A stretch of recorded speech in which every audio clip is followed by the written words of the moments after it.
Camailleux de femme, présenté par Veronica Antonelli. Alors, vous êtes française? Alors, je suis une Camerounaise. Camerounaise. Qui vit en France. Vivante en France. Alors, il faut, mesdames, il faut approcher le micro parce que sinon, Erwan. C'est bon? Moi, ouais. C'est bon, là? Et alors, comment s'est fait cette rencontre avec Nita? C'est I'll start, and then I will listen to so much that you have to say, Anne-Marise. But we met simply because I was trying to put myself into new places, and I went to Cannes in 2014. Mm-hmm. And I met another talented writer-producer from Cameroon in Cannes. And so 2 years ago, as I started converting the book to the screen, I asked Florence Alomo, I said, who do you know who's available who could discuss my project? Mm. And thanks to being at Cannes and meeting a talented producer, I was introduced to a talented writer. Comme quoi Cannes est encore magique. Why we're here. Finalement, Yes. c'est toujours magique Cannes. Donc elle a rencontré donc en 2014 une première fois. Et puis, il y a 2 ans, elle a re-rencontré et lui a dit, voilà, qu'est-ce qu'on pourrait faire éventuellement ensemble. Et alors? C'était une très très belle rencontre. Oui. Il faut dire que le hasard a fait qu'elle avait posé la question à Florence, qui est une amie, qui est productrice, c'est une amie. Et Florence lui avait déjà parlé de moi, mais on s'est rencontrés fortuitement à une autre occasion. C'est un journaliste, producteur, malheureusement, qui nous a quittés, ça fait 1 an et demi, Amobé, qui m'a présenté Nita. Il est venu dans mon bureau, il me dit « Attends, il faut que je te présente quelqu'un de génial. » Il m'a présenté Nita. Et une première fois, c'est passé, hein. Et la deuxième fois, c'était avec Florence, par le biais de Florence, effectivement, qui m'a parlé de son livre. D'accord. Et la rencontre s'est faite toute naturellement et l'entente, la symbiose s'est faite aussi naturellement et depuis, on ne se quitte plus. Alors, Anne-Marise, elle est scénariste, productrice, elle analyse de script. Qu'est-ce que c'est? Alors, je fais ce qu'on appelle du script doctoring. Donc, c'est de l'analyse de scénario. Donc, quand des gens écrivent, que ce soit en développement, que ce soit en la création de leurs projets, ou alors si leurs projets sont déjà finalisés et qu'ils ont des petits doutes quand même sur ce qu'ils ont sorti, ils peuvent me solliciter pour que je puisse analyser, voir si la structure de leur projet est cohérente, si les personnages qu'ils ont construits tiennent la route, si l'histoire tient la route. Et si c'est pas le cas, je peux leur proposer de retravailler leur projet et de les accompagner pour sortir quelque chose de viable pour les spectateurs. Et alors, j'ai vu un site magnifique, AMN House, alors, Writing oui, House. C'est ça, c'est la AMM Anne-Marise Macon, Writing House, qui est basée dans le 13e arrondissement.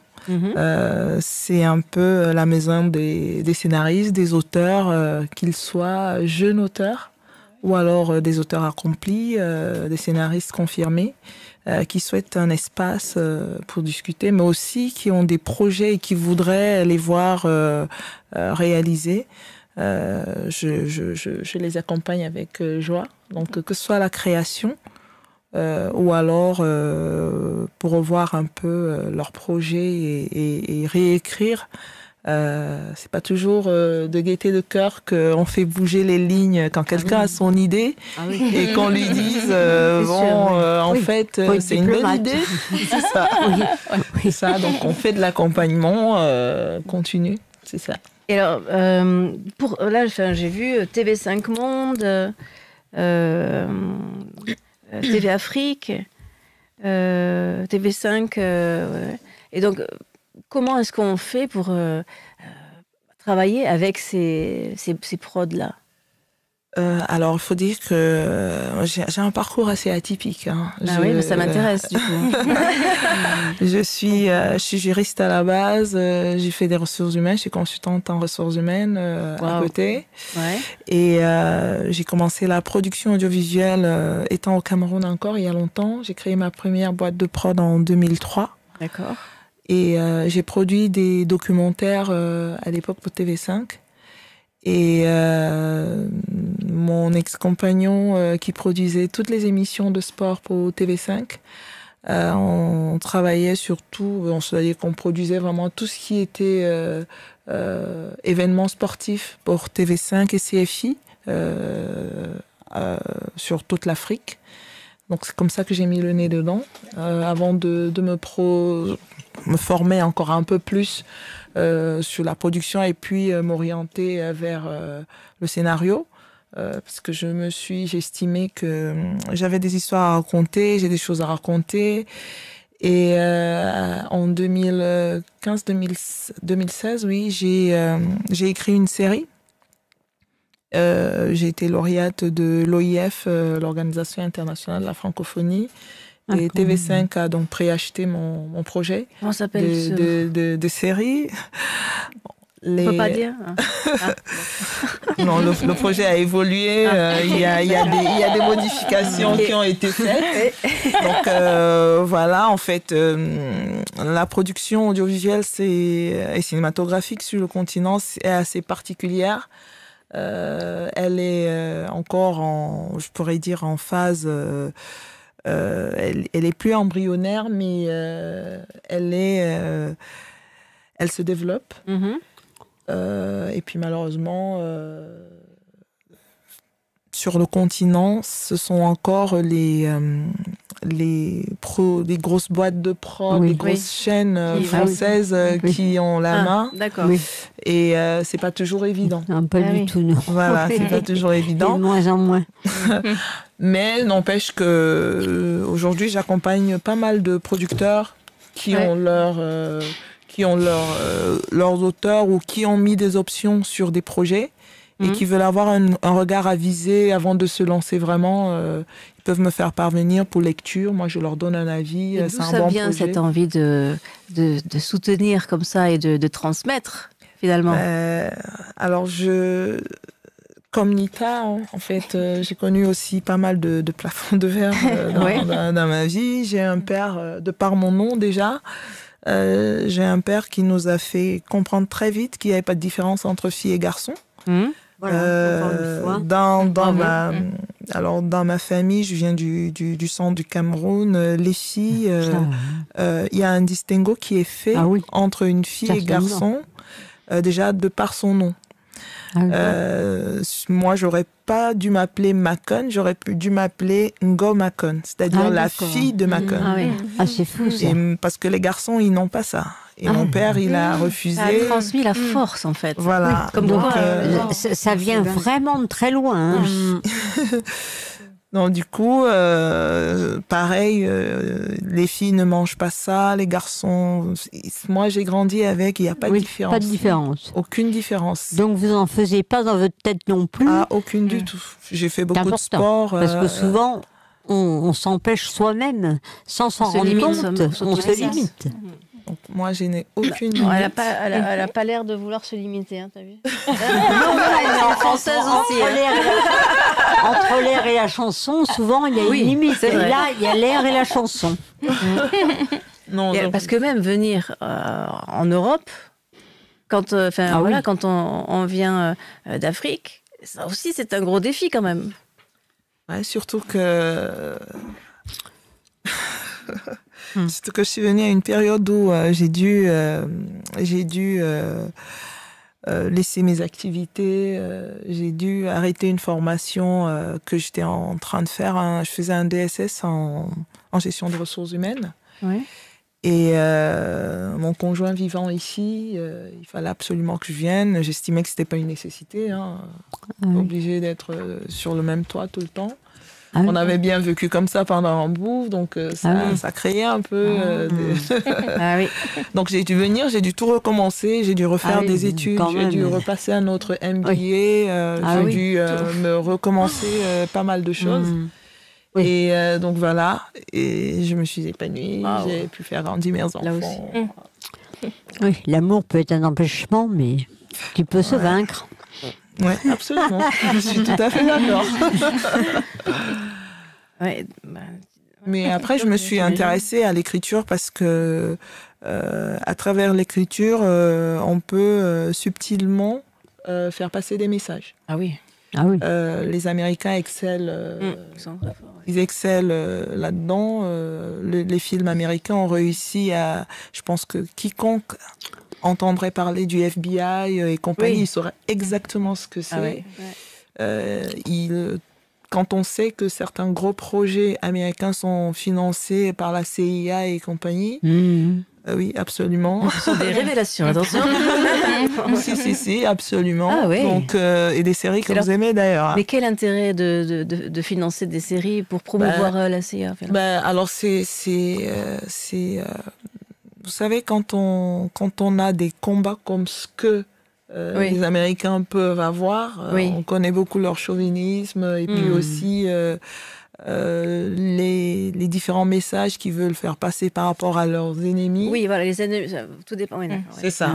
Donc, l'écriture, c'est tellement... En fait, quand on écrit, c'est aussi bien fait. On aime aussi parce que c'est tellement réaliste.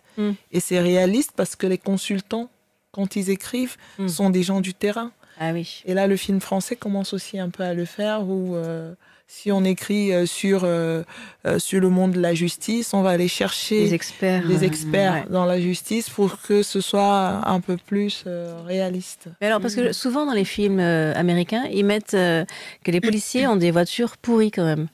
Toujours. Il y avait des trucs à l'ancienne, c'est vrai. Je vais pas dire la marque parce que bon, on va trouver ça. Et ils sont à la traîne tout le temps. Donc ça aussi, c'est un message. Alors, il y a un peu de tout. Il y a un peu de tout. C'est-à-dire que quand on crée, quand on a un projet et qu'on veut raconter une histoire, ça peut totalement venir de l'imaginaire. Mais parfois aussi, on voudrait que ça colle un peu plus à la réalité pour susciter de l'empathie des personnages. Tous les policiers ne roulent pas dans les belles voitures. Ça, c'est aussi une réalité. Mais quand on pense voiture, police, États-Unis, on voit une voiture, ça y est. Mais là, avec leurs films à eux, à chaque fois, les voitures françaises, policières, sont vraiment déplorables. Vraiment. Oui, il y a peut-être après, tout est une question aussi de budget. Les budgets sur les productions, pas qu'américaines, mais c'est des gros budgets. Ici, c'est pas forcément pareil. Donc, les moyens sont pas les mêmes, même les temps d'écriture, parce que quand on a un showrunner qui est un directeur artistique sur un projet de série, pour assurer la cohérence du projet du début jusqu'à la fin, il travaille avec une armada d'auteurs et de scénaristes. Donc il a une équipe énorme et les temps d'écriture sont courts. En France, c'est pas les mêmes budgets. Oui, c'est ça. Donc on peut pas avoir toujours la même chose. Et alors, qu'est-ce qui vous a plu dans ce livre-là pour avoir envie d'accompagner cette autrice à mettre à l'écran, à porter à l'écran son expérience de vie. Je pense que quand vous écoutez Nita, vous n'avez pas envie que ça reste sous la table. Et déjà, on a envie de l'écouter encore et encore. C'est ça. C'est vrai.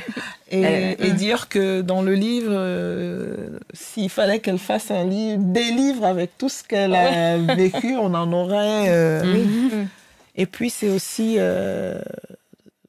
l'universalité quand même de ce qu'on peut retrouver dans son livre, des différentes thématiques qu'elle traite et qui sont d'actualité. Et qui sont toujours d'actualité. C'est ça qui est d'actualité, que ce soit les sujets liés au sexisme, que ce soit la misogynie, que ce soit même le racisme aussi que ce soit le plafond de verre pour les femmes. Donc les thématiques sont tellement d'actualité. C'est bien ce qui dépasse tous les clivages, malheureusement. C'est vrai. Et justement, c'est de pouvoir amener le public à travers ces histoires, que ce soit les femmes. Oui, tout le monde est concerné. Ouais, exactement. C'est justement ça. Que ce soit passé il y a des années, mais faire un rappel avec ce qu'on vit aujourd'hui et garder de l'actualité dans son vécu. Et alors, par exemple, les délais là, pour sortir la série, quels sont les délais? Comment ça s'évalue, ça? Alors, les délais s'évaluent sur... alors, par rapport au temps d'écriture, déjà. Ouais. Donc, l'écriture, ça prend du temps. Et puis, il y a une autre partie qui est chronophage.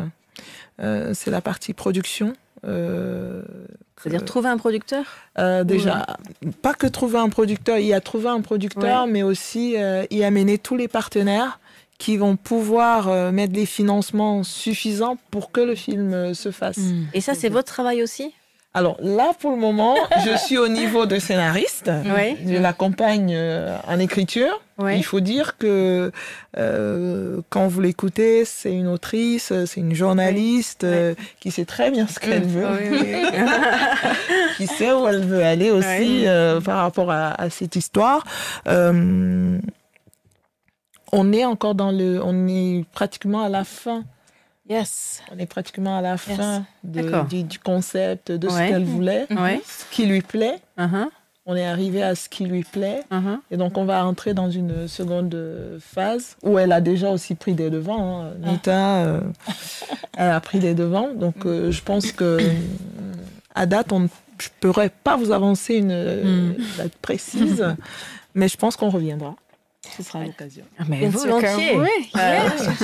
One thing about the delay is that we have different cultural backgrounds, and that is the strength of what we're doing, because I feel this will be for international audiences. Absolument. And so we are meshing different backgrounds, and to me that is a real strength. That's one of the qualities that I think is top with what we're doing. Absolument, absolument. Universal, but different. And that's part of the delay, I believe. Plus, I don't know how to write for the screen, so I'm learning a lot. Bon, eh ben, merci beaucoup. Alors, pour vous retrouver, par exemple, déjà, Anne-Maryse, pour vous retrouver, comment est-ce qu'on vous êtes sur les réseaux sociaux? Alors, je suis très confidentielle. Là, je suis poussée par tout le monde à aller sur les réseaux sociaux. Donc là, c'est en train d'être fait. Parce que je ne vous ai pas trop trouvé. Non, parce que je sais. Les comptes existent. Ils sont un peu fermés. C'est pour ça que Nita m'a dit, c'est fini, arrête d'être sous la table. C'est vrai que, bien sûr. C'est vrai que au-delà du site internet qui existe, parce que la majorité des gens me contactent là-dessus, mais surtout aussi, c'est vrai qu'il y a beaucoup du bouche à oreille. J'ai beaucoup de gens qui viennent à moi parce qu'on leur a parlé de moi. Mais tous mes réseaux sociaux sont en train d'être mis sur pied. Là, on peut plus s'en passer. Hein. Oui, c'est ça. Alors, le site internet, c'est? Alors, c'est ammwritinghouse.com.